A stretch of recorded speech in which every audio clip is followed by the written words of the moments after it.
Pilar, a Aura, igualmente a Sonia, pues que nos van a orientar y nos van a ilustrar sobre estos temas tan importantes como que se vienen desarrollando en el marco de la implementación del acuerdo de paz y todo lo que fue pues su proceso de construcción. Nuevamente agradecemos a las compañeras que tuvieron la iniciativa de generar este espacio, igualmente a todas las organizaciones, instituciones que nos apoyaron. Mi nombre es Marta Hernández, como ya lo presentaban, soy la consejera mayor del Consejo Regional Indígena de Caldas, CRIDEG, que pues es la organización regional que representa a todas las comunidades del departamento de Caldas, de la etnia Embera. Entonces, para nosotros es muy grato tenerlas en este espacio.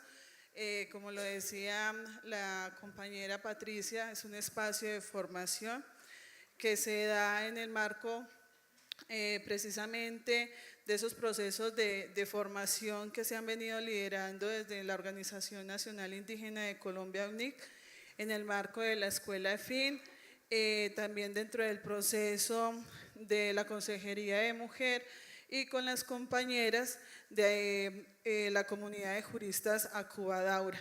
Entonces, decirles nuevamente, compañeras, tenemos un espacio de preguntas, para lo cual es importante tomar atenta nota de lo que acá ellas nos van a compartir, para que ustedes también puedan tener ese espacio también de participación, aclarar dudas, inquietudes que se tengan y que surjan en el marco precisamente de este espacio. Entonces, nuevamente les agradecemos. Pues la idea es que ustedes nos cuenten dentro de su experiencia, de lo que han venido aportando en cada uno de sus espacios. Tenemos pues a la doctora María del Pilar, que es la subdirectora de la Agencia de Renovación del Territorio. Ella pues es la que nos representa en los temas de participación, es la encargada de los temas de participación sobre los PEDED. Queremos que nos cuente qué son los PEDED, qué hace en este momento nosotros como comunidades indígenas, cómo pues, podemos participar, cómo se puede desarrollar este proceso dentro de nuestras comunidades. También sería muy importante tener presente pues también los avances, pero también las dificultades que se han tenido en estos desarrollos. Extender un saludo y decir de verdad de corazón que para mí es un honor estar acá.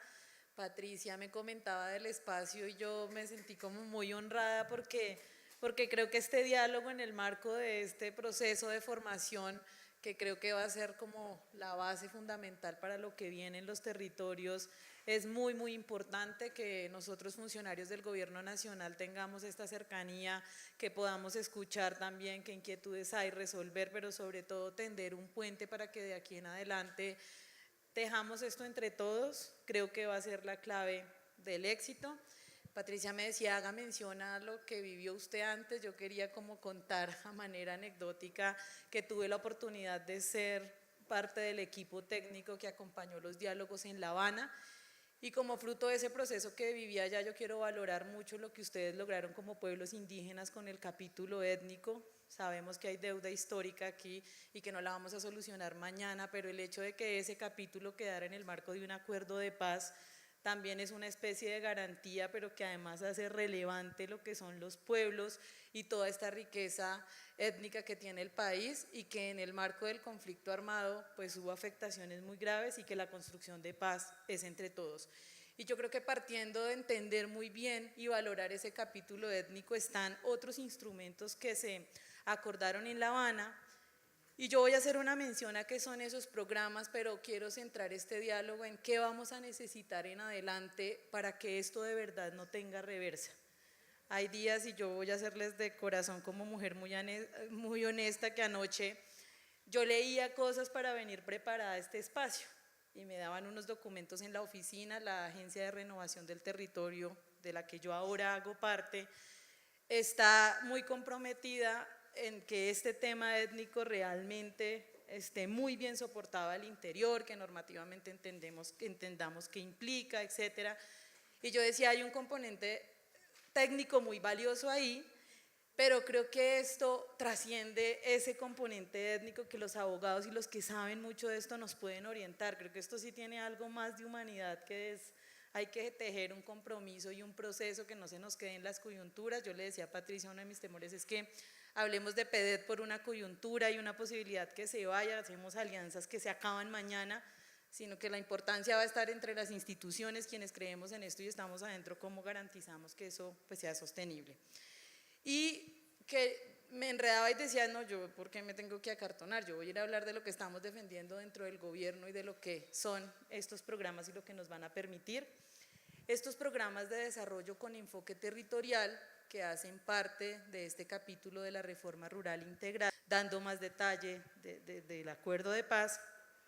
Estos programas tienen la misión, por así decirlo, de garantizar que en unas zonas que fueron priorizadas porque fueron las más afectadas por el conflicto armado, pues con otros criterios además, que en estas zonas pase algo muy rápido y transformemos unas realidades y unas condiciones muy rápido para garantizar que los efectos del conflicto armado se reversen, pero garantizar su no repetición. Y esto en el entendido de que si aquí pasa algo y se transforma algo, nosotros vamos a garantizar que en todo el país, digamos, esto se vea beneficiado. Esto lo digo y lo traigo a colación y es porque a veces cuando se habla de los territorios que fueron priorizados, hay como una visión a veces de que fueron territorios que se ganaron una lotería, ¿sí? Y alcaldes y alcaldías que se ganaron un cheque en blanco y que por ser un municipio priorizado dentro de estos programas, pues va a tener más plata y que eso ahí va a quedar. Y eso lo quería decirlo para reivindicar que los programas de desarrollo con enfoque territorial no son unos programas del gobierno nacional que llevan más plata o menos plata, obvio tendrán que haber ajustes para garantizar que hagamos cosas que se tuvieron que haber hecho además hace mucho tiempo, pero son unos programas en los cuales, pues uno que son de las comunidades y de esos territorios y que por tanto el gobierno nacional aquí lo que facilita es un diálogo y todo un andamiaje institucional para que ahí la institucionalidad y los planes nacionales que se derivan también del acuerdo de paz se implementen más rápido, pero que además atiendan esa visión y ese sentir de las comunidades que realmente saben lo que se necesita en esos territorios. Y eso es súper importante decirlo porque hay que sacarnos de la cabeza que el PEDET es del gobierno, porque si el PEDET se configura como algo del gobierno, pues se acaba en el gobierno que sigue y demás. Este PEDET, este programa es de las comunidades, son 170 municipios los que fueron priorizados. Estos 170 municipios fueron fruto de una negociación política entre el gobierno nacional y las FARC.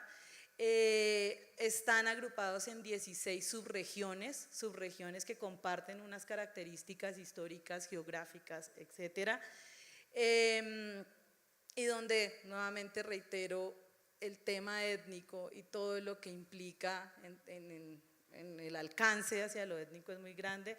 Yo no voy a enredarme con cifras, pero la que tengo en mi cabeza un poco después de cruzar muchas fuentes es que en estos 170 municipios tenemos cerca de 450 resguardos indígenas legalmente constituidos y 305 territorios colectivos de comunidades negras, lo cual es un reto decir esto, pues de qué estamos hablando en este territorio y cómo es que tenemos que hacer la tarea. Creo que ahí mismo se nos está dando. La Agencia de Renovación del Territorio es la entidad creada para implementar estos programas. La agencia depende del sector agricultura. Inicialmente se había pensado que dependiera de presidencia, pero pues tuvimos cambios. Ahí dependemos del sector agricultura. Y como tal ya se establece, los PEDET creados en el acuerdo se formalizan, o por decirlo así, se ponen en marcha con el decreto 893 de 2017, el decreto ley, que además surte un proceso de consulta previa, y también quiero hacer énfasis en esto porque fruto de esa consulta previa, las comunidades indígenas, los pueblos étnicos lograron que tuviéramos un capítulo especial donde plasmáramos como esas ese enfoque étnico que necesitamos garantizar, es decir, algo que no nos puede pasar por nada del mundo es que aquí haya una receta, que haya un PEDET y que el gobierno simplemente dé unas líneas y que esto se acomode en el territorio, y ese decreto lo que hace es pues tener ahí una base para decir no, el componente étnico acá debe garantizar pues un enfoque diferencial para los planes de desarrollo y lo que empecemos a tejer. Y el otro tema es reivindica los planes de vida y los planes de etnodesarrollo y plantea los PEDET como un mecanismo para potenciarlos. Y ahí digamos que este proceso de formación, que lideresas de los pueblos indígenas estén muy empoderadas para lo que viene, es importante. Estos programas de desarrollo con enfoque territorial son la oportunidad de fijar líneas de inversión, ¿sí? Y de tener componentes que se vayan a un documento que luego va a ser vinculante para el gobierno nacional. Hay que ver los mecanismos, se están revisando, hay modificaciones a una ley que dice los próximos planes de desarrollo deberían acoger lo que tiene el PEDET, pero sobre todo para nosotros, nuevamente lo digo, la garantía es que esto sí sea fruto del territorio y de las comunidades y que las comunidades lo defiendan de aquí en adelante, lo reivindiquen en lo que sigue. Tenemos un gran reto y es que formular los PEDET, estos programas de desarrollo con enfoque territorial, se materializan en unos planes de acción para la transformación regional. Esos planes se están formulando con las comunidades. Para nosotros y los que estamos aquí que creemos vehementemente de que esto debe ser fruto del territorio, hay que garantizar ese diálogo desde los territorios y desde lo más profundo del territorio. No es suficiente con ir a un municipio, llegar a la cabecera municipal, invitar a 5 personas clave, tener un diálogo y decir que esto ya fue participativo. El PEDET debe garantizar un diálogo profundo entre la institucionalidad, pero además entre los diferentes actores que están en el territorio. No todos tenemos que pensar igual y el PEDET lo que busca es que en esa plataforma, a partir de las diferencias que puedan existir, lleguemos a unos consensos de una visión de transformación del territorio a 10 años. Ese es el margen de tiempo o el marco de tiempo de estos programas de desarrollo con enfoque territorial, también muy en la lógica de que es en una apuesta también de transición y de estabilización, y en que lo más importante va a ser que queden capacidades instaladas en los territorios. Por eso, este proceso de formación, que ustedes puedan tener muchos instrumentos para temas de gestión, de gobernabilidad allá en los territorios, las mujeres encabezando estos procesos, liderándolos allá adentro en cada una de sus comunidades, van a ser la garantía pues de que esto no se quede como en papel, que sube al gobierno nacional, que posiblemente tenga más financiación y ya, sino que esto deje capacidades, porque el PEDET va a existir por 10 años, pero la formación y tener personas que de aquí en adelante logren gestionar esos recursos y demás hacia las comunidades va a ser lo que va a garantizar que esto no se enrede en el cambio de gobierno. 6 planes que se formulen. Tenemos un reto de tiempo bastante complejo y es que a mayo del 2018 estos planes deberán quedar formulados. Quiero hacer aquí además mención a que esto no agota la participación en la implementación del acuerdo de paz. Este es un primer peldaño porque aquí tenemos un primer paso, es un tiempo muy corto para uno decir que ya aquí hizo una planeación de lo que un territorio necesita para transformarse a 10 años. Pero es el primer peldaño y es la primera apuesta para dejar algo durante este, digamos, gobierno, para dejar algo ya que abra el camino para lo que sigue en adelante, sin importar pues cómo se dé la dinámica política, que también es algo que reitera mucho nuestra directora Mariana Escobar, que además aprovecho para extenderles el saludo que ella les envía, y esto no lo tenemos. A veces parece imposible, pero lo tenemos que desmarcar de la dinámica política en la que estamos. Vienen elecciones presidenciales y toda la campaña electoral podría permear esto, y la idea es no, este es un espacio de las comunidades, un diálogo de las comunidades allá en territorio, entonces hay que desmarcarlo de todo el tema de campaña política, pero los 16 planes tienen que quedar formulados o empezar ya como con su primer insumo a mayo del 2018. ¿Esto qué implica? Que este año se surte un primer momento que nosotros le hemos llamado el diálogo veredal o en territorio, que son asambleas y unos procesos como muy en lo profundo de los territorios. En total los 170 municipios están conformados por cerca de 11.400 veredas o territorios. Y eso es un reto gigante, y es cómo vamos a garantizar un diálogo en simultánea en 11.400 lugares. Hemos buscado que las metodologías fijen una especie de unidades básicas de planeación, si son los resguardos, pues en los resguardos, si son agrupaciones de resguardos, digo, para el tema étnico, o núcleos de vereda ya para pues los campesinos, pero hay que llevar este diálogo y estas instancias lo más profundo que podamos para recoger el sentir de aquellas personas de las zonas rurales que no siempre pueden participar en esos grandes espacios que se dan por lo general. Entonces, ese es el primer momento. De ahí salen unos pactos comunitarios integradores, que lo que buscamos es que sean la base de toda la planeación participativa que sigue. Y eso es bien importante porque es el insumo más valioso donde está el sentir de las comunidades. La ART tiene la misión de facilitar ese diálogo y disponer la logística para que ese diálogo se dé y de que ese insumo sea recogido tal cual y llevado a un segundo momento a nivel de municipio, donde vienen todas las personas que participaron a configurar o consolidar un pacto municipal, que ya es la visión y la apuesta del municipio, que luego se va a una instancia regional, y eso, digamos, es como está planteada la ruta metodológica.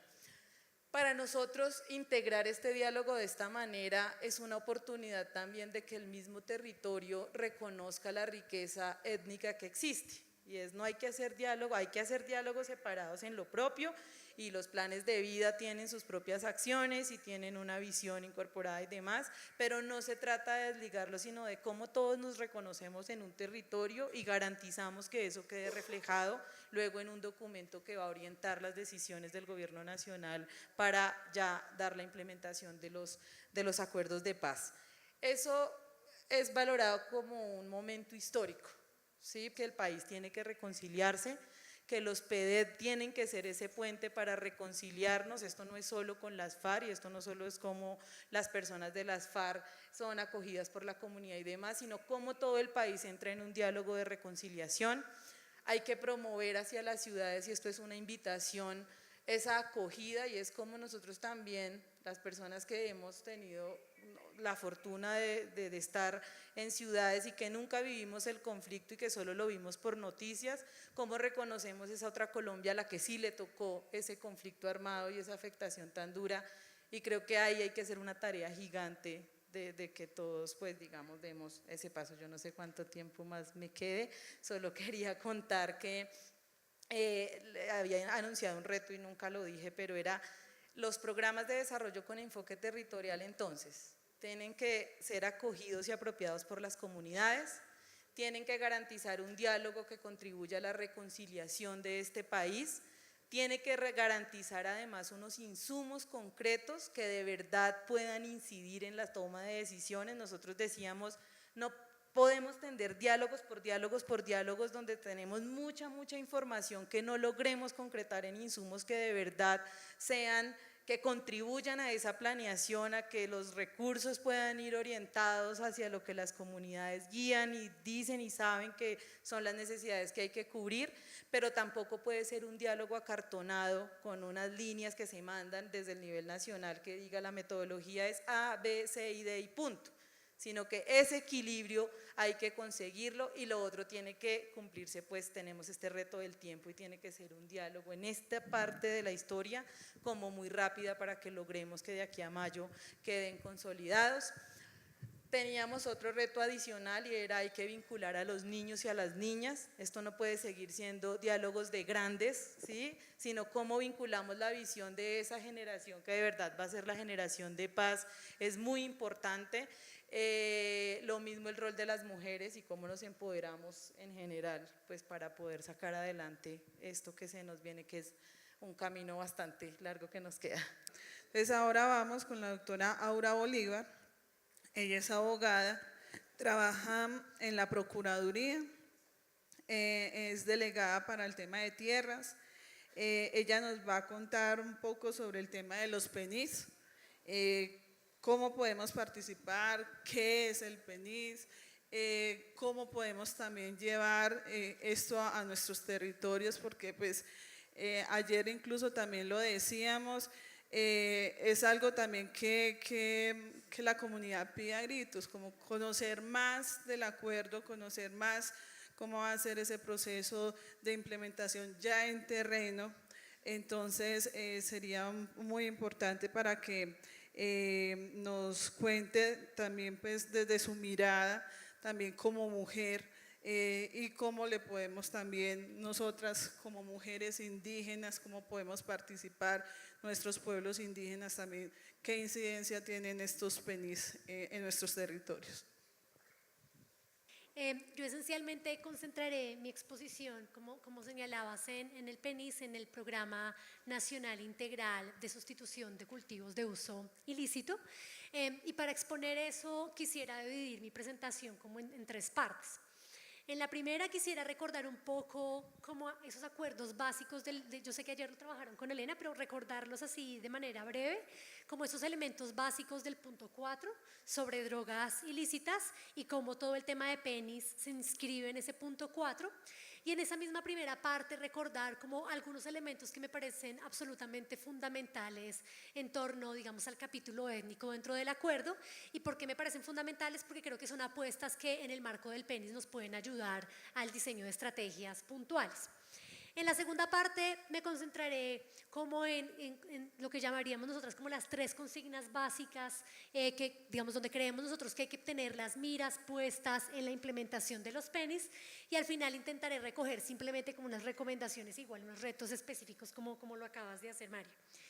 Empecemos entonces, para que no se me vaya a olvidar nada, voy a usar mucho mis apuntes, pero no piensen que estoy distraída.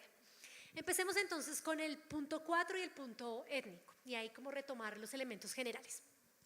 Si uno mira el punto 4 de lo que se negoció en La Habana, uno puede identificar que al menos tres grandes cosas se pactaron y que me parece importante recordarlas. La primera tiene que ver con lo que me trae a mí hoy, que es el Programa Nacional de Sustitución de Cultivos de Uso Ilícito, y eso tiene que ver con algo que acabamos de hablar, y es que no necesariamente estamos hablando de la lucha grande contra el narcotráfico, sino del dilema central de hay muchas familias en Colombia que viven, ¿cierto? Que han logrado vivir por la producción de cultivos de uso ilícito. ¿Y por qué? Porque el Estado no ha estado en los territorios, porque no ha hecho presencia en los territorios y porque no ha garantizado, digamos, otros esquemas para la generación de ingresos, etcétera. Entonces, ese se ha convertido en una forma para garantizar la subsistencia de muchas comunidades. Pero además de ese programa de sustitución de cultivos de uso ilícito, tenemos el programa de prevención de consumo y salud pública. Y eso me parece importante porque también lo que está poniendo las miras, está poniendo las miras en que no solo hace falta sustituir, sino que es importante incorporar en esta política un enfoque preventivo. Y eso vale la pena también que lo tengamos presente, digamos, en el tema de drogas. No solo, digamos, un enfoque correctivo con la política de sustitución, sino un enfoque fuertemente preventivo. ¿Y por qué me parece importante mencionar esto? Yo a veces soy un poco indisciplinada con los temas de tiempo, entonces te recomiendo mucho que me ayudes con eso. ¿Por qué me parece importante eso? Porque aquí es donde más atrasados estamos en materia de implementación. Tal vez ahorita que más adelante hablemos con Fast Track nos vamos a dar cuenta, pero ahí el gobierno nacional no ha logrado avanzar mucho en términos de prevención. Y el tercero, que este también me parece muy importante, es solución al fenómeno de producción y comercialización de narcóticos, que es como la política clásica que hemos tenido de la lucha contra las drogas, que ha sido la lucha contra el narcotráfico, pero allí en términos de Fast Track, insisto, tampoco hay muchos avances. ¿Qué me parece importante? Entonces, siempre que pensemos en el punto 4, pensemos en general, pensemos en esas tres grandes estrategias. ¿Cuáles son las premisas de las que parte el acuerdo cuando formuló esto? Y aquí yo traigo al menos dos que me parecieron, digamos, que me parece súper importante resaltar aquí. La primera es que los cultivos ilícitos persisten por la pobreza y débil desarrollo institucional. Entonces, en otras palabras, que el Estado reconoce que ese fenómeno existe porque uno, hay pobreza, y segundo, porque él no ha sido capaz de intervenir en los territorios y de garantizar en los territorios derechos. Y segundo, dice también el acuerdo que me parece importante, también la producción y comercialización de cultivos profundiza la pobreza. profundiza la pobreza en esos territorios y por ende, digamos, dado que profundiza la violencia y la inequidad y puede igualmente contribuir, digamos, a generar mayor violencia que genera, que tiene sus aspectos diferenciados tratándose de mujeres y niños y niñas. Es importante eso porque lo que está diciendo el acuerdo es, como yo reconozco que eso contribuye a generar mayor pobreza y tiene un enfoque diferenciado en mujeres, niños, niñas y adolescentes, pues es importante que todas las políticas y medidas que diseñemos para contrarrestar esa realidad tengan ese enfoque. Y eso es súper importante porque lo que está diciendo el punto 4 es, no solo tenemos que pensar en la política para sustituir los cultivos, sino cómo incorporamos en esa política un enfoque de género, un enfoque de mujer, pero un enfoque generacional que nos permita atender esas afectaciones particulares que este fenómeno generó en esas poblaciones. Y allí al menos quisiera resaltar, y esto me parece importante, en el Programa Nacional Integral de Sustitución de Cultivos de Uso Ilícito, que es el PENIS, es como la sigla PENIS para ese Programa Nacional Integral, me gustaría resaltar estos principios para que los tengan presentes y luego los crucemos con el capítulo étnico y luego lo crucemos con PENIS, porque todo empieza a dialogar.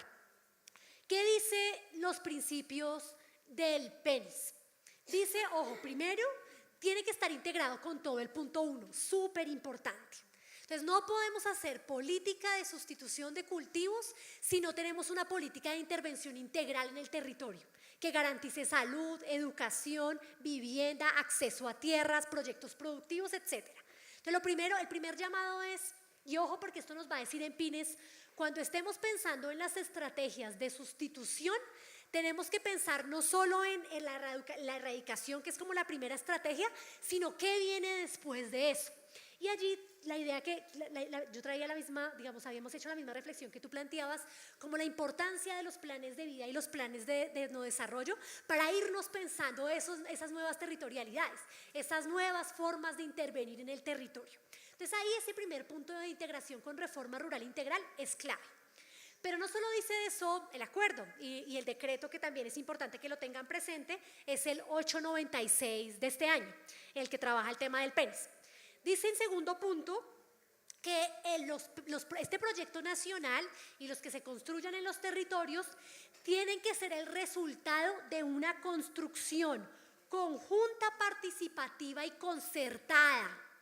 Ojo, esto también tiene todo que ver con PEDETS, no es solo llamar al diálogo y que estemos conversando sobre las posibilidades de cómo se adelantará esta estrategia, sino que debe haber también mecanismos de concertación.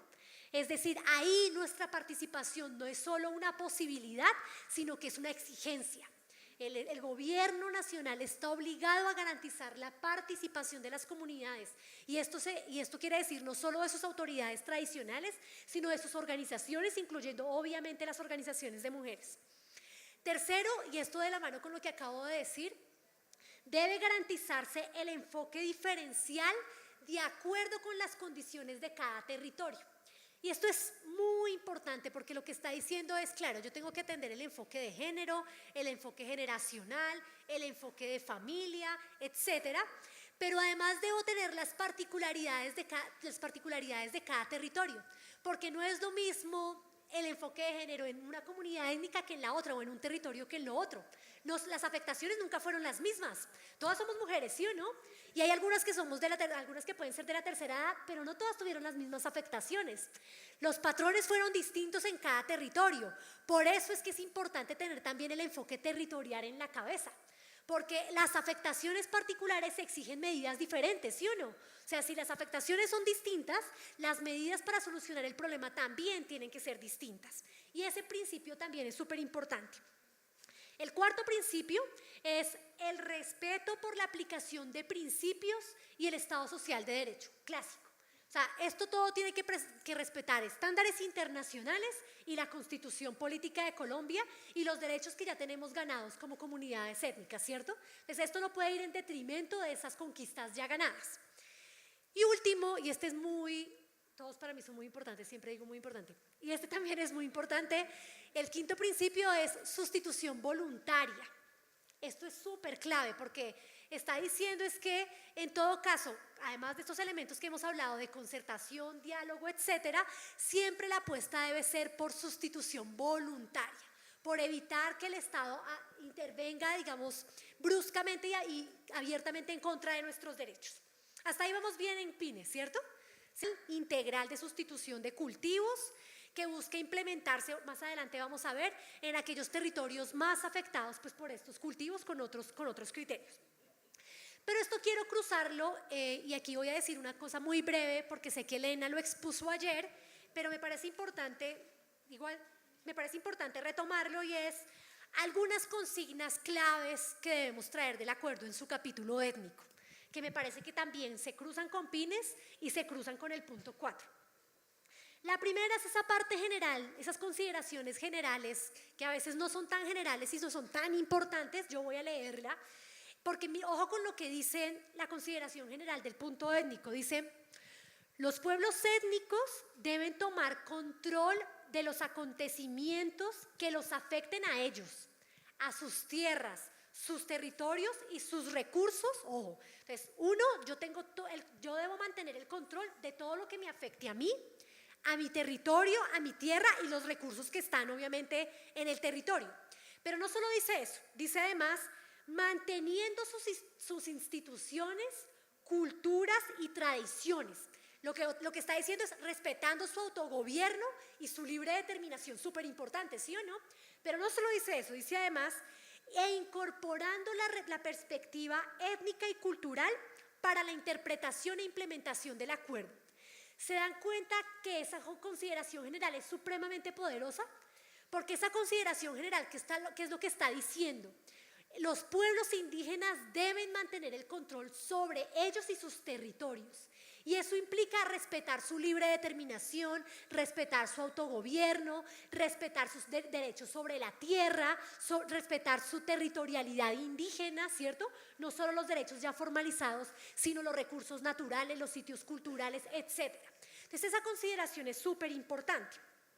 Pero además es súper importante los principios específicos. Entonces, no, para pensar en PINES, no solo tenemos esos principios de los que les hablé hace un rato, ¿se acuerdan? El de enfoque de género, el de la participación, etcétera, sino que tenemos estos especiales que vienen en virtud de nuestro capítulo étnico. ¿Cuáles son esos? Yo no los puedo decir todos, espero que Elena haya podido reflexionar sobre eso ayer, pero al menos voy a decir unos que me parecen como necesarios para el diálogo. El primero es obviamente la no regresividad. Los logros que ya alcanzamos en materia de derechos no pueden ser desconocidos. Es decir, el acuerdo no puede implicar ir de para atrás. Entonces, primero ese principio es muy importante. No podemos, el gobierno ni el Estado colombiano puede quitarnos garantías ya logradas. Eso es no regresividad. Pero también, ojo, dice el acuerdo, el capítulo étnico, se garantiza la libre determinación. Y esa libre determinación es clave, porque no solo quiere decir, digamos, no solo es como el respeto a nuestra identidad cultural y las formas de vida propias, sino que tiene mucha relación con este componente de la autonomía y el gobierno propio. Cómo esa libre determinación implica que deben respetar nuestras formas propias de organizarnos, nuestra jurisdicción, por ejemplo, indígena. Y eso puede que no sirva aquí para PINES, pero eso nos va a hacer pensar en, oiga, ¿y eso cómo se aplica con jurisdicción especial para la paz? ¿No? Ahí les dejo algunas cuñas. ¿O cómo se va a implementar eso con jurisdicción agraria? ¿No? ¿Cuál va a ser la relación entre nuestro autogobierno y esas nuevas estrategias? Para que lo piensen. Pero además dice, debe garantizarse la participación. Y aquí volvemos a tener coincidencia. Tanto PINES como el Acuerdo Especial de Género dicen, se debe garantizar la participación de las comunidades étnicas. Y esto dice no solo la participación general en los temas que pueden afectar, sino, ojo, la participación específica en los temas que se sabe, ¿perdón? La participación específica en los temas que las afectan. Y esto tiene una conexión súper importante con el derecho a la consulta previa. Toda política que pueda afectar los derechos de las comunidades étnicas tiene que ser objeto de consulta. no solo en virtud del derecho a la consulta previa, sino en virtud del derecho a la participación efectiva. ¿Listo? Y ahorita vemos cómo se aplica eso en PINES. A la identidad de integridad social, económica y cultural, esto es súper importante en PINES, porque eso quiere decir que cuando nosotros estemos pensando en nuestros territorios para la sustitución de cultivos que no son de uso tradicional, por ejemplo, ¿cuáles son esas formas de vida económica y social que nos hemos imaginado? ¿Qué hemos pensado con el plan de salvaguarda en torno a eso? En torno a esa integridad social, en torno a nuestros proyectos sociales, culturales y económicos. ¿Cuáles son las formas en que como organizaciones de mujeres nos hemos pensado esos territorios? ¿Cómo estaban antes incluso de la intervención del conflicto? ¿Cómo esos planes que se desarrollen en los conflictos pueden constituir medidas de reparación del territorio? No solo medidas de reparación nuestra, sino del territorio mismo. Más adelante profundizo como en esas ideas. Y muy importante, esto es muy importante, en los derechos territoriales, el derecho a la tierra, al territorio y a los recursos, que implica la posibilidad de que ustedes definan qué hacen en sus territorios, ¿no? Objeción, digamos, lo vamos a trabajar ahorita más adelante como una clave, pero ustedes tienen la posibilidad de definir qué hacen en sus territorios. Y tiene que ver sobre todo con esa clave lo leo, las formas propias de relacionamiento ancestral con el territorio se anteponen a la noción de inexplotación. Vuelvo a leer eso. Las formas propias en que ustedes se relacionan con el territorio se anteponen a la noción de inexplotación. ¿Por qué eso que parece tan general es tan importante? Porque fíjense que en el punto 1, en el punto de reforma rural integral, y las normas que están saliendo en virtud de ese punto, la norma, por ejemplo, que ha salido hasta hoy es el decreto 902, que es el decreto de ordenamiento social de la propiedad rural y que busca garantizar acceso y que también tiene un fuerte componente étnico. Ese acuerdo dice, para las comunidades en general campesinas, que en caso, les agradezco que pongamos en silencio los celulares, que en caso de que yo le adjudique a un campesino tierra y la inexplote, ¿cierto? Yo tengo como Estado la posibilidad de sancionarlo quitándole la tierra. ¿Por qué entonces es tan importante esto que les acabé de leer? Porque quiere decir que a las comunidades indígenas no les aplica esa regla. A las comunidades indígenas no les aplica la regla de que por no explotación o por no explotarlo como el Estado dice que se debe explotar, se le puede quitar la tierra. ¿Eso sí? ¿Se entendió eso? Eso es súper importante. Porque a los campesinos, ojo, si ven como la sanción de los campesinos que pueden acceder, si los campesinos no la producen adecuadamente o no la explotan, pueden perderla. Esa regla no aplica para étnicos, recuérdenlo muy bien, esa regla es súper importante. El derecho a la territorialidad indígena incorpora no solo el derecho que ustedes tienen formalmente sobre sus territorios, es decir, los derechos ya reconocidos, digamos, en virtud de los resguardos, sino es el derecho que ustedes tienen al territorio con los recursos, con los territorios, la relación cultural y, digamos, y espiritual, y eso incluiría luego entonces no solo lo formalmente ya reconocido, sino lo fácticamente reconocido. Es decir, dónde ustedes efectivamente, qué territorio efectivamente están ocupando. Claro, eso en la práctica hay que empezar a diseñar instrumentos específicos, porque eso suena lindo así general, pero eso requiere instrumentos específicos que desarrollen luego cómo se va a poner en diálogo. Pero es una muy buena pregunta, porque si uno está defendiendo el derecho a la territorialidad indígena, no solo está defendiendo el derecho al título, ¿se dan cuenta? Está defendiendo es la relación con el territorio. Y si lo que yo estoy defendiendo como principio es la relación con el territorio, pues sería incoherente decir que eso solo se aplica si hay formalidad. Porque entonces, al fin, ¿qué? ¿Me está respetando el título o me está respetando la relación con el territorio, no? Entonces, si uno es coherente con el principio, tendría que ir mucho más allá. Es mi posición, ¿no? Yo creo que es la posición más razonable de acuerdo con los principios y los instrumentos nacionales e internacionales. Entonces, ahí yo voy a darles unas claves de qué implica decir eso de que se van a respetar las formas propias de relacionamiento ancestral en materia de PINES. Entonces, uno que tiene que ver mucho con la pregunta que acaba de decir la compañera es que se debe tener en cuenta la función ecológica de la propiedad colectiva. Entonces, uno, el respeto por el derecho a la propiedad colectiva, pero sobre todo, digamos, ese componente de la función ecológica. Dos, que los PINES, esto es muy importante, los PINES respetarán el uso cultural de las plantas tradicionales catalogadas como de uso ilícito. Ojo, si entonces ustedes producen coca por su uso ancestral, ¿quiere decir que eso va a ser objeto de sustitución? No, porque estarían violando, estarían desconociendo su derecho a su territorialidad, su derecho a determinar sus formas propias de relacionamiento ancestral, ¿cierto? De relacionamiento con el territorio y ancestrales. Entonces, todas esas formas de, todos esos cultivos de uso ancestral, esencialmente coca, no entrarían en esta política general de sustitución. Ahí esas tendrían que ser excluidas, digamos, de los programas PINES. Pero además, esto es muy importante para que lo tengan presente, los PINES o el PINES no se impondrá unilateralmente o no podrá imponer unilateralmente políticas de uso sobre el territorio y sus recursos naturales. ¿Se dan cuenta de esto? Esto también todo es muy importante, pero lo que está diciendo es, no solo tienen que respetarme los usos ancestrales, ¿cierto? Por ejemplo, de la coca, sino que además el Estado, el gobierno nacional, no puede imponer usos y formas de explotación en territorio étnico.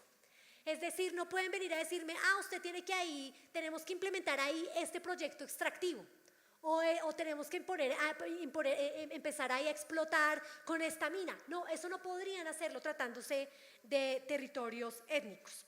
Te cierro esta primera parte para en 4 minutos cerrar y dar solo unas líneas generales. Recuerden siempre que la consulta previa tiene carácter principal y no subsidiario. Entonces, si bien el PINES general no tiene consulta previa, su implementación específica en cada territorio sí debiera tenerlo. ¿Eso se entiende? La construcción del plan general no lo tuvo, no tiene esa consulta. Pero cuando vayamos a hacer el plan específico de sustitución en cada uno de los territorios, ese plan específico debe ser consultado con las comunidades.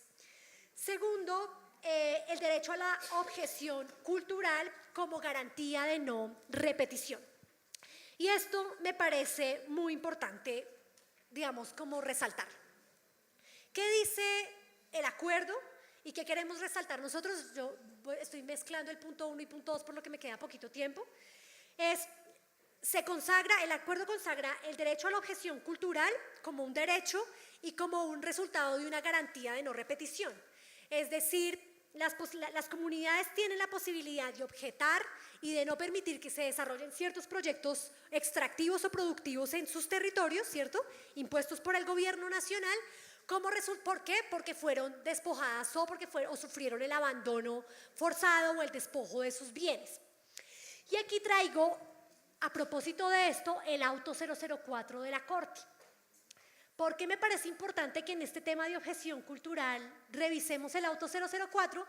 Porque el auto 004 reconoce 2 condiciones importantes que causan el desplazamiento forzado. La primera, la obvia, dice en la Corte, efectivamente los cultivos ilícitos son la principal causa que ha contribuido con el desplazamiento, ¿cierto? ¿Por qué? Porque los cultivos ilícitos fortalecen la participación o la intervención de grupos armados en nuestros territorios. Ellos terminan diciendo qué se hace en nuestros territorios, vulnerando todos los derechos, y eso termina convirtiéndose en el factor principal de desplazamiento. Entonces se entiende por qué los cultivos, cuando uno habla de objeción cultural, tiene sentido hablar de cultivos ilícitos tratándose de los PINES. Pero en esta segunda, que me parece más fina, pero que uno la agarra cuando lee el auto dice que los cultivos ilícitos no son la única, y el conflicto armado no son la única causa del desplazamiento de las comunidades étnicas, sino que también hay un factor económico.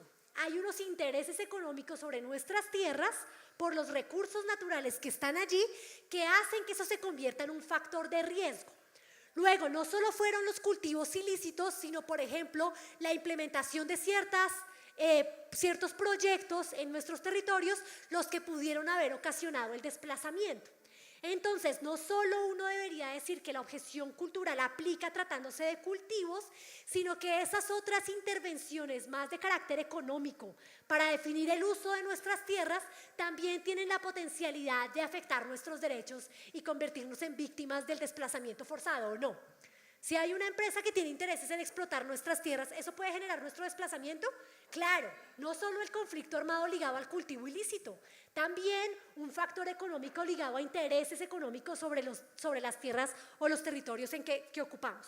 Por eso ese tema de objeción cultural me parece tan importante allí, y en consecuencia, digamos, ¿cuál es la consecuencia de decir eso? Que el Estado tiene que asumir un rol protagónico tratándose de este tema. Es decir, cuando se trata de la implementación de este plan de sustitución, ¿cierto? El Estado tiene que garantizar que los pueblos étnicos no sean revictimizados. Y para que no sean revictimizados, el Estado tiene que garantizar todos esos principios de los que hablamos. El autogobierno, la libre determinación, la no regresividad, etc. Hasta ahí vamos bien. Cierro con dos cosas adicionales. Sí. El primero, que ya lo he resaltado, que esto ya es más de mi segundo punto. Entonces, el segundo punto es cómo se aterriza eso en Pines. Uno, con el tema de objeción cultural. ¿Qué quiere decir eso? Que cuando vayamos a definir qué se va a hacer en nuestros territorios a futuro, nosotros somos los que tenemos la última palabra, no el gobierno nacional. Es decir, nosotros somos los que definimos qué se hace en el territorio y cómo se hace. Por eso los PENIS tienen una fuerte potencialidad para que nosotros implementemos lo que serían los denominados planes de vida. Es allí donde podemos materializar no solo los PEDET, sino en los PINES tenemos en los PENIS tenemos una gran oportunidad para materializar los planes de vida y los planes de no desarrollo. Segundo, entonces, ese tema de objeción cultural. Segundo, el tema de territorialidad indígena. La territorialidad indígena también debe defenderse en el PENIS. ¿Y qué implica defender la territorialidad indígena en el PENIS? En nuestra opinión, digamos, de la delegada, al menos dos cosas. Uno es que obviamente se debe proteger todo el tema de consulta previa y de los usos ancestrales del territorio. La implementación de esta política de sustitución no puede afectar nuestros usos ancestrales del territorio, incluso tratándose de cultivos ilícitos. Y segundo, tratándose de cultivos que son ilícitos, pero que no son de uso ancestral, lo que implica en la territorialidad indígena es una fuerte garantía de concertación y consulta. Es decir, no es que el gobierno tampoco, si los cultivos no son de uso ancestral, no quiere decir eso que el gobierno pueda llegar a decidir qué hace ahí. No, incluso en esos casos, en virtud de los principios de los que ya hablamos, el gobierno requiere intervenir y dialogar de manera fuerte, concertada y con consulta con las comunidades étnicas. ¿Quiénes son los llamados a participar acá? Y esto es importantísimo, nosotros desde la delegada lo discutimos bastante. Aquí el llamado a participar no son solo las autoridades indígenas, igual que en PEDET no son solo las autoridades locales. La idea es que participemos todos. Por eso no solo las autoridades indígenas tradicionales pueden participar, sino las organizaciones que están en nuestros territorios, las organizaciones de mujeres, las organizaciones de jóvenes que puedan intervenir activamente en estos procesos. Y eso, ahí lo que sugerimos es buscar fórmulas jurídicas que permitan manejar tanto las fórmulas que implemente el Estado Nacional, pero que en todo caso esas fórmulas respeten nuestro derecho propio, respeten el derecho propio de las comunidades étnicas, y todo ello obviamente para respetar su territorialidad, pero sobre todo para evitar romper con las organizaciones. Yo estoy de acuerdo con lo que tú señalabas hace un rato. Si nosotros empezamos a hacer dialogados separados, ¿cierto? Con cada organización lo que generamos es rupturas.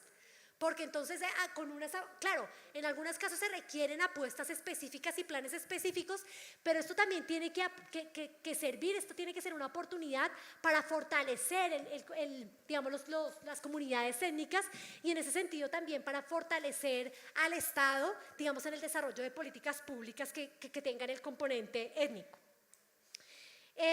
De allí que para nosotros no solo tenga que garantizarse la participación de las autoridades, sino de las demás organizaciones, sobre todo de organizaciones de mujeres y organizaciones de jóvenes, teniendo en cuenta el impacto que los cultivos ilícitos tuvieron y el conflicto armado tuvieron sobre estas poblaciones. Y por último cierro, además entonces de ese tema de objeción cultural, además del tema de la territorialidad indígena y entonces la obligación del Estado de garantizar la participación tanto de autoridades como de organizaciones, está el enfoque. En términos de PENIS y en términos del acuerdo y en términos generales, dice el PENIS tiene que garantizar el enfoque étnico, de género, de mujer, de familia y el generacional. Y garantizar en afectaciones particulares y en las medidas específicas para resolver esas afectaciones. ¿Qué implica eso? Y aquí quiero solo hacer por término, porque me imagino que me queda casi que un minuto. Ya se me acabó, te cierro con esto. ¿Qué implica eso? Y esto implica que, por ejemplo, cuando nos pensemos en esas afectaciones particulares como mujeres o como jóvenes, pensemos en medidas específicas en el proceso de sustitución que permitan la reparación de esas afectaciones. Y la reparación de esas afectaciones, pero la reparación también de las afectaciones territoriales. ¿Cómo hago yo para recuperar todas esas relaciones que tenía con el territorio? ¿Cómo hago yo para recuperar, digamos, para hacer que los jóvenes no pierdan esas relaciones? Para evitar, pasa lo mismo que con las comunidades campesinas, ¿no? Hoy los jóvenes ya no quieren estar en la tierra. Hoy los jóvenes quieren estar en los municipios, en la universidad, no quieren estar produciendo en el territorio. ¿Cómo hacemos para que esto se aproveche como una oportunidad de reparación y de restaurar esos lazos, de restaurar esa territorialidad indígena y esas afectaciones que el conflicto generó en esas poblaciones diferenciales? Les agradezco muchísimo. Ahí lo único para cerrar es pues reiterar que desde la Procuraduría manifestamos como toda nuestra disposición para acompañar todos los diálogos de discusión que se adelanten y de diálogo que ustedes adelanten con el Gobierno Nacional en todos los escenarios. Gracias, doctora Aura. Seguidamente tenemos la intervención de la doctora Sonia Londoño. Ella es politóloga. Entonces, pues la doctora Sonia nos va a contar sobre pues, cómo ha venido avanzando ese proceso. Sabemos que para nosotros como pueblos indígenas pues se debe agotar todo el proceso de consulta previa, que este proceso ha pasado por la mesa permanente de concertación y es un poco pues para que ella nos cuente cómo ha sido esa experiencia y cómo que nos cuente o como nos dé un balance de cómo ha sido el avance que se dio en todo el tema de Fast Tracks. Buenos días a las mayoras, a las lideresas.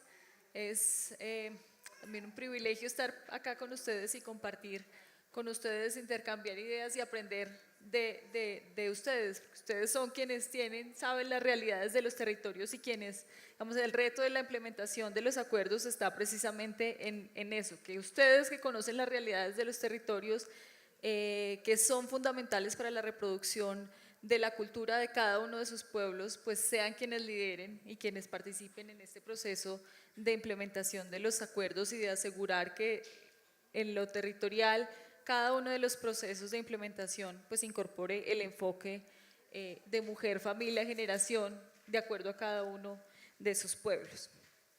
Entonces, para empezar un poco el tema de Fast Track, escuchamos. Entonces está de moda la palabra Fast Track, pero bueno, un poco de dónde viene esto. Esto es, digamos, como lo decía Marta, es una vía rápida para aprobar las leyes para la implementación de los acuerdos, las leyes que tiene que aprobar el Congreso para la implementación de los acuerdos y, digamos, se crearon dos mecanismos. Uno es este Fast Track que se habilita a través del Acto Legislativo 01 de 2016, aprobado por el Congreso de la República, y es reducir el número de debates en el Congreso para la aprobación de las leyes, porque si se siguiera con el número de debates como está establecido hasta ahora en la Constitución y en la ley del Congreso, pues sería interminable, porque el número de leyes que requiere la implementación de los acuerdos es muy grande, entonces no daría el tiempo para aprobar toda esta cantidad de leyes, entonces un poco reducir los tiempos y las normas un poco para aprobar este número de leyes. Entonces, por ejemplo, en el tema de leyes estatutarias, por ejemplo, se establece que habrá un primer debate de comisión conjunta de Senado y Cámara, que normalmente no es comisión conjunta, y un debate, digamos, en plenaria, un debate en plenaria de Senado y un debate en plenaria de Cámara, digamos, eso es como que le acorta los tiempos. Y otra vía es el tema de los decretos ley, las facultades que le da el Congreso de la República al presidente para que expida unos decretos que tienen fuerza de ley para la implementación de los acuerdos. Eso tiene unos límites también, hay digamos rangos de leyes y entonces el presidente tenía unos límites para establecer esos decretos ley 1 que estuvieran relacionados directamente con los acuerdos, que estuvieran conectados con los acuerdos, no en el marco de Fast Track no podías pedir digamos decretos ley que dijeran algo del acuerdo de paz pero que metieran otras cosas que no tuvieran que ver con el acuerdo y por otro lado que no podía expedir, digamos, decretos ley o no sería viable expedir decretos ley que tuvieran que ver con normas que tienen un rango normativo mayor, como en un acto legislativo, eso digamos, debía hacerse vía Congreso. Eso, digamos, como para decirles de manera rápida, y como estaba establecido en el acto legislativo es que las proposiciones que se hicieran, digamos, hay un ponente en el Congreso de esa norma,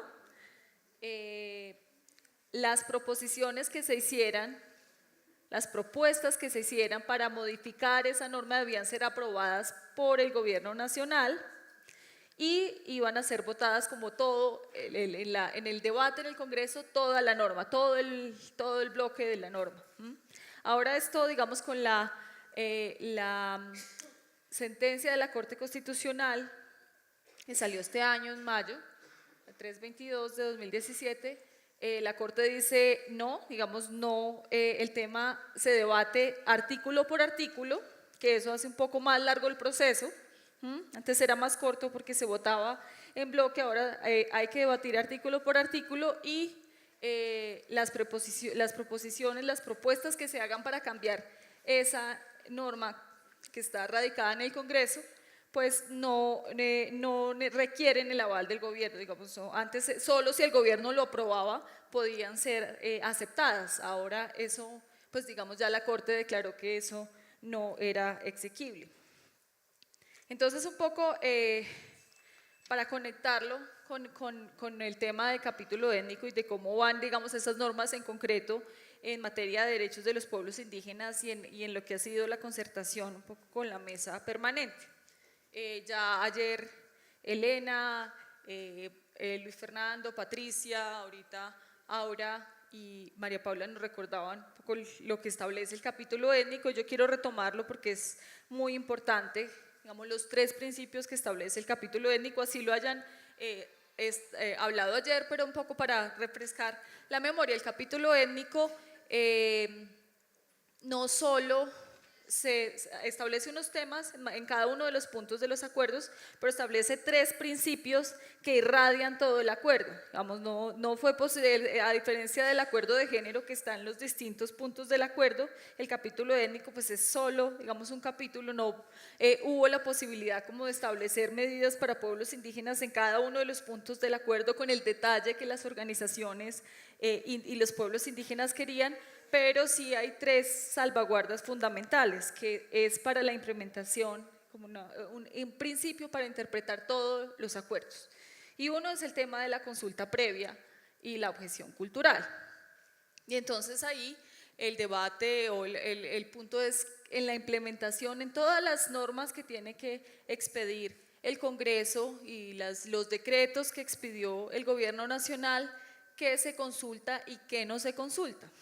Entonces, de acuerdo con el convenio 169 de la OIT, se consultan las normas que afecten directamente a los pueblos indígenas y ahí cómo se define una afectación, la afectación directa, es el debate. Muchas de las normas, como nos decían, en los debates con el gobierno, le decían a las organizaciones, esto no afecta directamente, entonces esto no se consulta, pero como digamos el gobierno en diversos, que no ha pasado solo con Fast Track, digamos con diversas normas y proyectos en sus territorios, ¿quién define qué se consulta y qué no? Y normalmente ha sido, digamos, una decisión unilateral por parte del gobierno definir qué se consulta y qué no. No ha sido un tema de evaluación concertada con las organizaciones indígenas en la mesa permanente de concertación para establecer las afectaciones y temas, digamos, sensibles y fundamentales para los pueblos indígenas. Lo que se consulta es, digamos, tiene que ver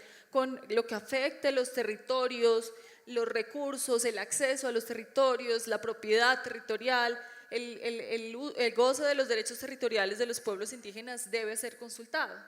Lo que afecte su identidad y su integridad cultural debe ser consultado.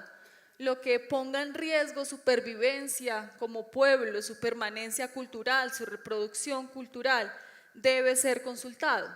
Son criterios, digamos, como generales que establece el convenio 169, pero que no están siendo aplicados y que en el marco del Fast Track, digamos, ese ha sido como un tema de permanente debate. Digamos, ha habido de las normas expedidas de los 23 decretos ley que expidió el gobierno nacional a 29 de mayo como facultades extraordinarias que le dio el Congreso, solo 2 decretos ley fueron consultados, que fueron el del PEDET y el de formalización y acceso al fondo de tierras. Solo esos 2, ahorita hablamos más en detalle, pero solo esos 2 fueron consultados. Decretos importantes como el PENIS, por ejemplo, no fueron consultados, o otras normas como el decreto que da vía libre a la Comisión de la Verdad, que también lo referimos más adelante, tampoco fueron consultados. Y ahorita, digamos, profundizaré en por qué, digamos, el tema un poco, el argumento es no se consulta lo general, digamos, no esperen un momento, no consultemos lo general, consultemos más bien cuando llegue a territorio. Ahí el debate un poco es, digamos, si ya está toda la institucionalidad armada sin enfoque étnico, si ya cuando llegue a territorio está el plan montado, ¿qué posibilidad hay de intervenir sobre algo que ya está estructurado? Es como ustedes, bueno, sí participen, hay consulta, pero de acá hasta acá.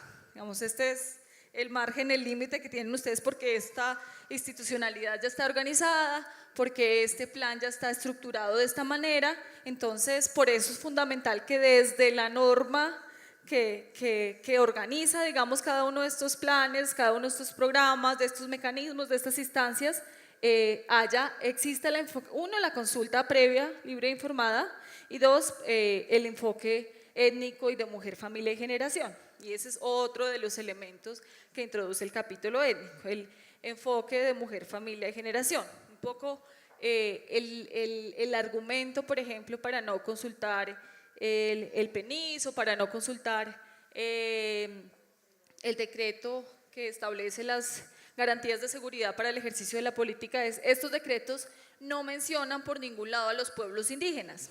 Entonces, como no los mencionan, pues no deben ser consultados.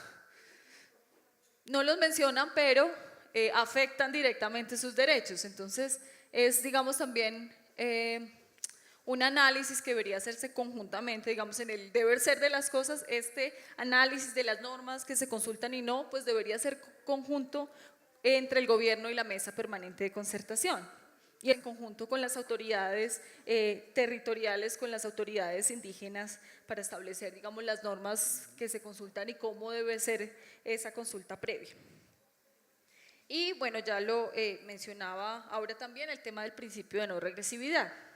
Y con el principio de no regresividad, de hecho, pues ya hay, digamos, unos derechos adquiridos de los pueblos indígenas producto de sus luchas, que no han sido como concesiones del gobierno nacional o del Congreso, sino han sido producto de una larga lucha de los pueblos indígenas, de mingas, de, bueno, como muchos procesos de movilización, muertos también.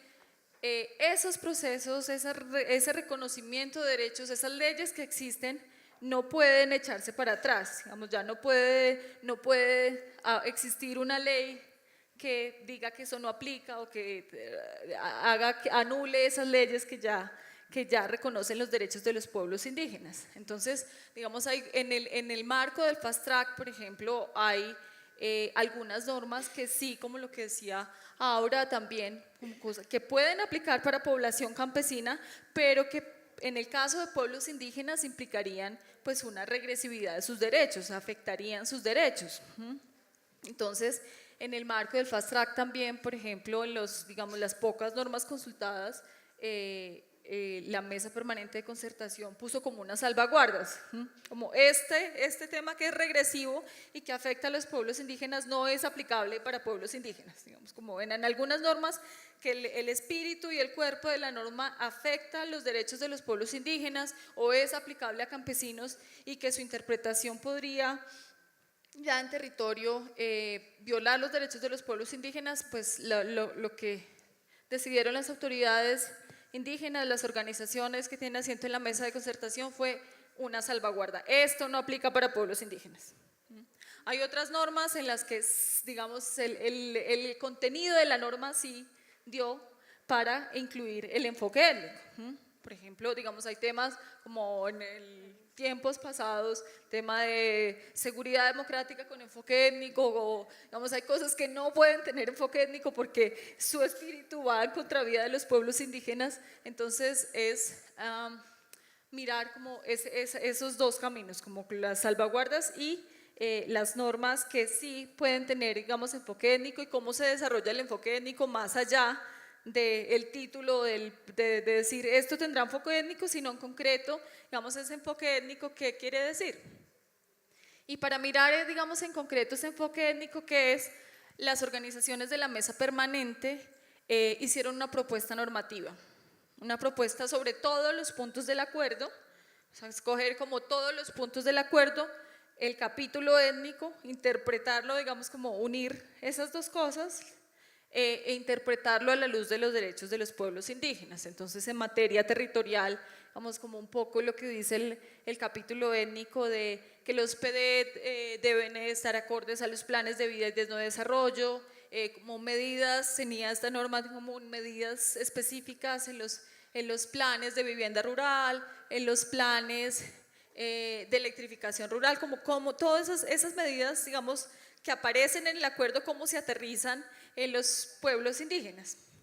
En materia de participación, por ejemplo, había medidas para participación de mujeres indígenas, digamos, es que el acuerdo de participación tiene que ver con cómo esos sectores que han sido excluidos, tanto, digamos, de la participación en términos electorales, de votación, de participar en las votaciones, pero también de tener candidatos, pero también garantías para los movimientos y organizaciones sociales, como, digamos, esos sectores, las mujeres, pueblos indígenas, afrodescendientes, campesinos de zonas rurales tienen, digamos, unas garantías reforzadas, digamos, que antes no existían y que se habilitan en un escenario de paz. Entonces ahí, por ejemplo, el tema de puestos, digamos que la posibilidad de que las mujeres indígenas puedan votar, como la participación electoral, digamos, de las mujeres indígenas no es alta, muchas mujeres indígenas no tienen cédula de ciudadanía, entonces digamos como esas,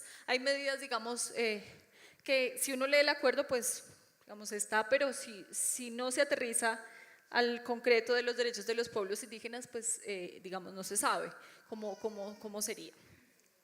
En el tema de PENIS, en el tema de fin del conflicto, como un tema también para la armonización y reincorporación de los desmovilizados, de las guerrillas también, como unas medidas especiales que requieren, digamos, una armonización especial en las comunidades, que no es un proceso igual al que tendría una persona en un proceso de reincorporación que no es indígena, porque eso afecta, digamos, también la lógica y la armonía de la comunidad.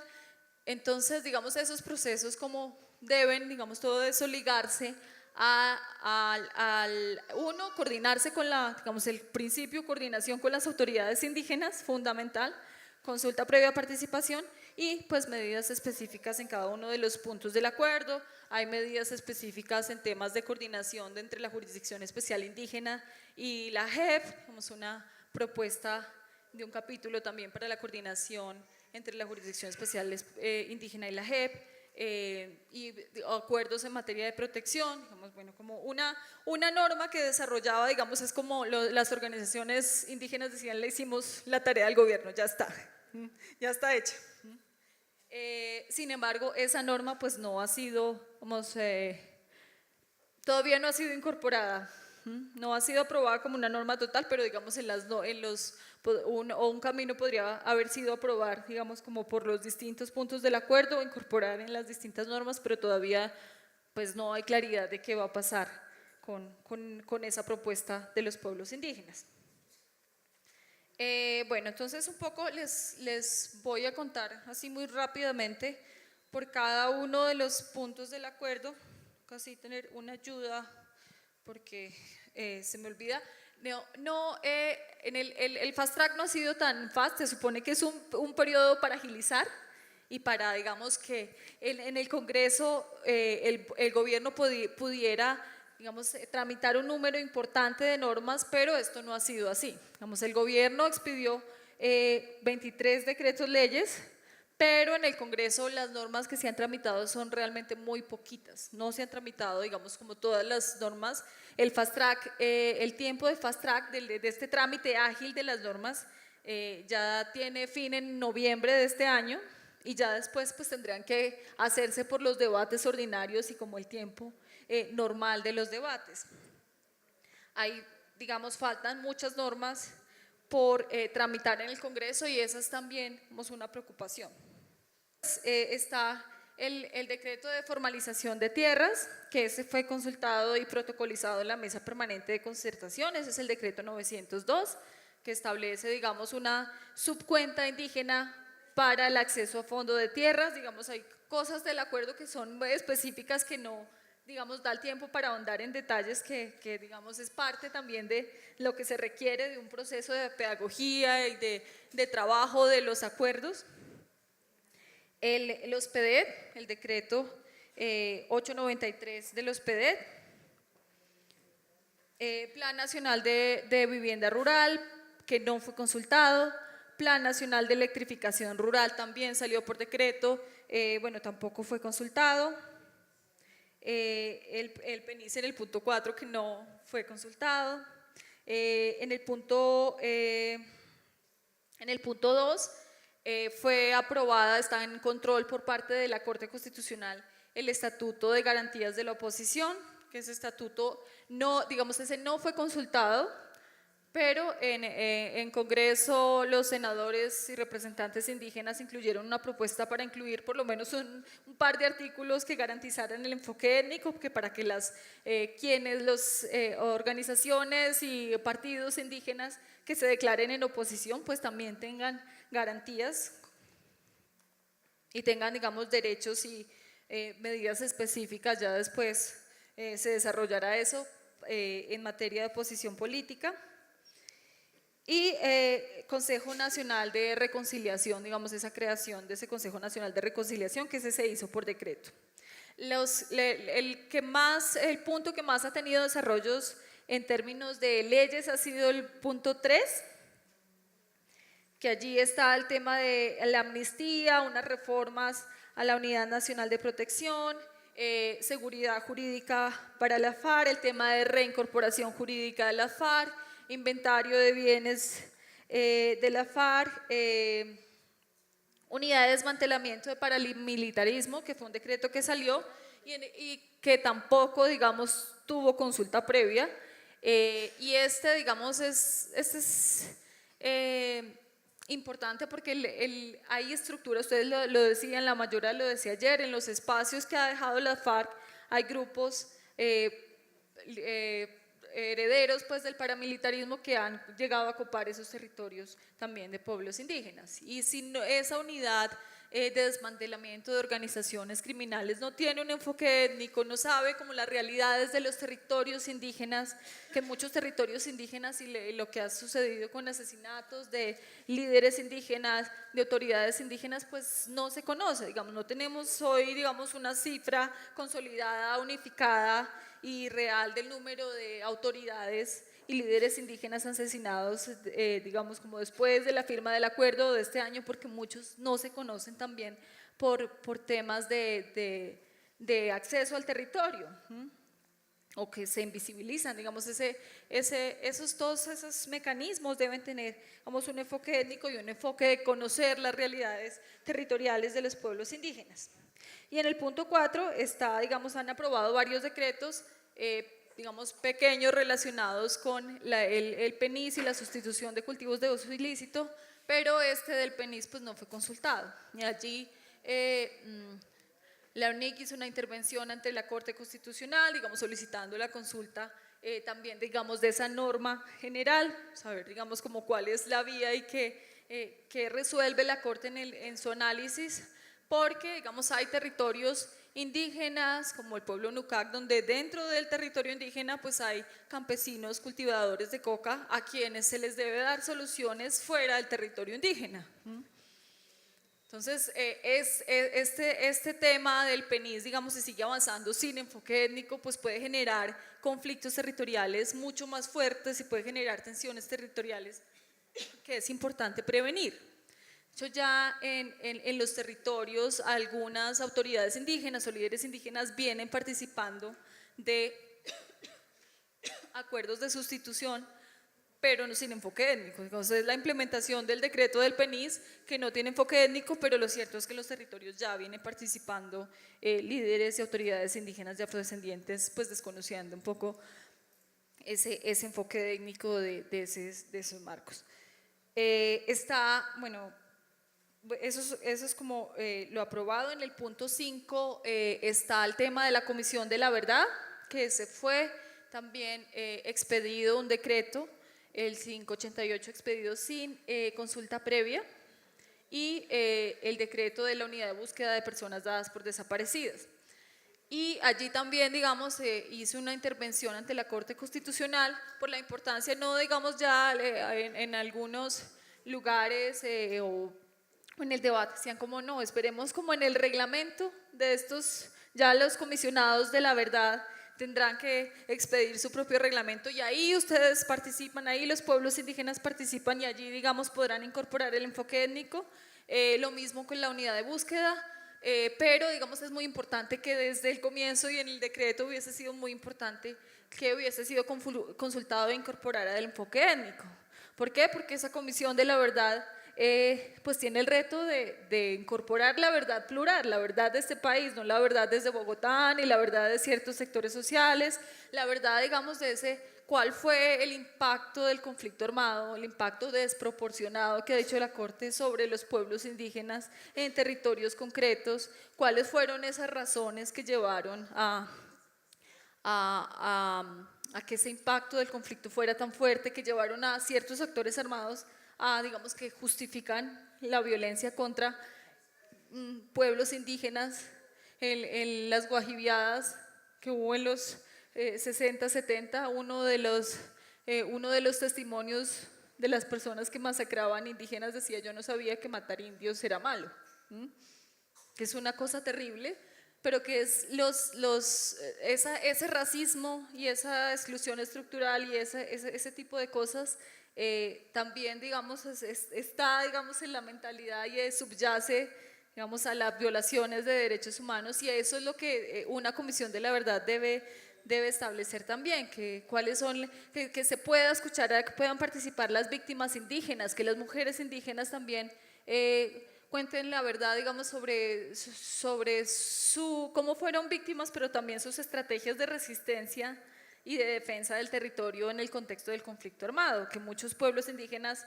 decidieron no desplazarse, no salir de sus territorios, pero eso no quería decir que no fueran víctimas, que es un poco el debate con el gobierno nacional. Como ustedes no se han desplazado, entonces no son víctimas, entonces para ustedes no aplica los planes de retorno, porque solo para la porción de la comunidad que se desplazó. Entonces es un poco, digamos, cambiar, vamos, esa lógica y que la comunidad no solo como un proceso para los pueblos indígenas, sino para que Colombia, la sociedad colombiana conozca, digamos, de esa realidad de los pueblos indígenas, de esa tragedia del conflicto de los pueblos indígenas, pero también de su historia de resistencia en el contexto de conflicto armado. En el tema de la unidad de búsqueda de personas dadas por desaparecidas, pues también, digamos, hay unos procedimientos que deben ser coordinados con autoridades indígenas y que deben ser, digamos que debieron ser consultados para que incorporara el enfoque étnico y la participación de las personas indígenas. El tema de traductores, por ejemplo, en todos estos procesos, de traductores formados, el tema de la participación de las mujeres, el tema de garantías para transporte, digamos, logística, si va a ser, digamos, una audiencia de la Comisión de la Verdad en una cabecera municipal, pues los pueblos indígenas, hay muchos territorios indígenas que quedan a 24 horas en burro de la cabecera municipal, que tienen que garantizar metodologías y también más logísticos para que las personas puedan participar de esos procesos, y eso debe contemplarse, digamos, debía quedar, digamos, amarrado en los decretos generales. Y el punto 6 del acuerdo pues establece pues las garantías y las medidas para la implementación de los acuerdos, y ahí, digamos, en este momento está en debate el plan marco de implementación, digamos, que es en concreto como los indicadores que indica que el gobierno está cumpliendo los distintos puntos del acuerdo, cómo se mide que está cumpliendo, y eso, digamos, debe tener unos recursos específicos. Ese es el debate en el que están ahorita, digamos, las organizaciones y el gobierno nacional, porque ahí también es un debate, digamos, el reto también de la implementación, pues tiene que ver con los recursos que se asignen a los pueblos indígenas, que ese ha sido un poco el tema de los incumplimientos de las consultas previas del plan de desarrollo, del decreto ley 4633, que, digamos, se consultó, pero no hay recursos para implementarlo. Y ese es uno de los retos. ¿Cuáles son los recursos específicos para pueblos indígenas para implementar lo que está en los acuerdos de paz? Y el tema institucional también es muy importante, cómo se modifica la institucionalidad para que esa institucionalidad, las instituciones respondan a las realidades de los pueblos indígenas, para que se permita el acceso a la justicia, para que haya funcionarios indígenas y para que haya funcionarios no indígenas sensibles a los derechos y que conozcan los derechos de los pueblos indígenas. Todo eso debe transformarse, pero, digamos, ese es el reto, y pues no son transformaciones que toman corto tiempo. Se están debatiendo, digamos, varios proyectos de ley. Uno de esos es el de la Jurisdicción Especial para la Paz. En ese es muy importante nuevamente el enfoque étnico, la coordinación con la Jurisdicción Especial Indígena. Ya lo saben, hay magistrada de tribunal indígena en la Jurisdicción Especial para la Paz, que es Ana Manuela. Hay magistradas también en sala, está Belkis Izquierdo, que está en sala, digamos.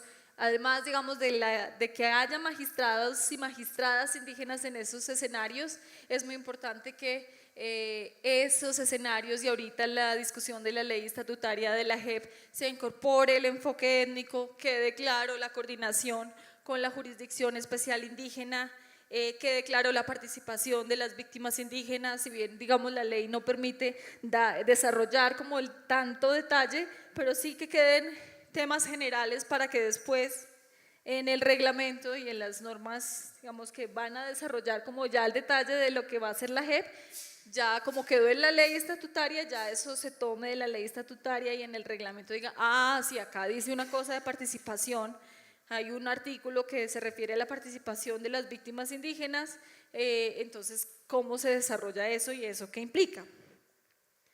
El tema de las circunscripciones transitorias especiales de paz también está en debate en el Congreso.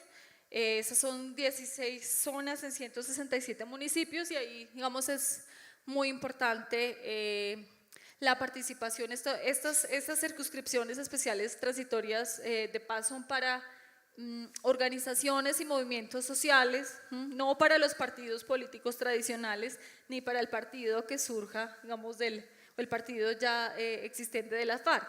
Es para organizaciones y movimientos sociales, para resguardos indígenas, consejos comunitarios en las zonas más afectadas por el conflicto. Y lo que decía ayer la mayora es, bueno, cómo los pueblos indígenas participan participan con candidatos en esas circunscripciones en las que coincidan con territorios indígenas y cómo las mujeres indígenas van a estar allí, digamos, desde un criterio de paridad y cómo van a, digamos, participar como en las votaciones y elegir candidatas y candidatos idóneos y como candidatos también, digamos, cómo se van a preparar para ese escenario.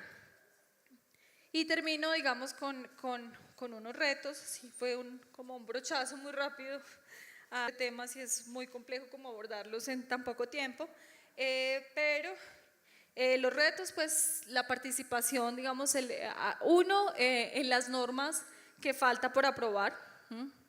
Hay normas que todavía está la jurisdicción agraria, digamos que esa norma falta, es muy importante para los pueblos indígenas y esa norma, digamos, todavía no ha hecho trámite en el Congreso y esa debe ser consultada, esa toca directamente derechos, o sea, en esa no hay discusión sobre el derecho a la consulta, esa toca derechos territoriales de los pueblos indígenas y, digamos, está el reto de cómo se participa en la construcción de esa norma. La participación de las mujeres en la implementación de los acuerdos en los territorios y en las distintas instancias de participación en las consultas, en las circunscripciones de paz, en las comisiones e instancias de diálogos. Ahí en los territorios va a haber instancias de diálogos con otros sectores sociales, diálogos interétnicos y también, digamos, como las mujeres lideran esos procesos.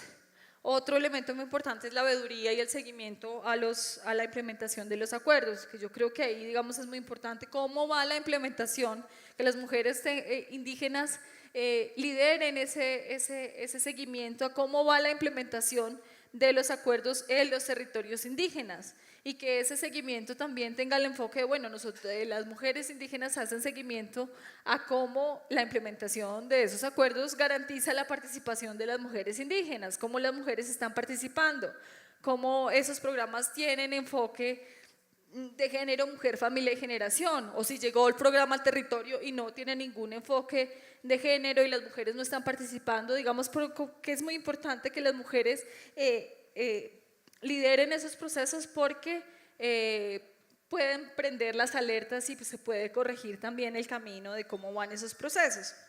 El fortalecimiento y la pedagogía, la FIN está haciendo un trabajo muy importante, la Consejería de Mujer, organizaciones acompañantes y de litigio y que hacen procesos de pedagogía con los pueblos indígenas como Acubadaura. Vamos, el tema del fortalecimiento y la pedagogía de los acuerdos y la preparación, digamos, de un grupo de mujeres que van a liderar este proceso es muy importante. Y pues ver cómo frente a las medidas que ya han sido, normas que ya han sido expedidas, pues cuál va. Ya ha habido intervenciones ante la Corte Constitucional, pero habrá otras, digamos, en las que habrá que definir, digamos, que atentan contra los derechos de los pueblos indígenas y habrá que definir, digamos, cuál es la ruta y el mecanismo para salvaguardar los derechos de los pueblos indígenas y los derechos de las mujeres.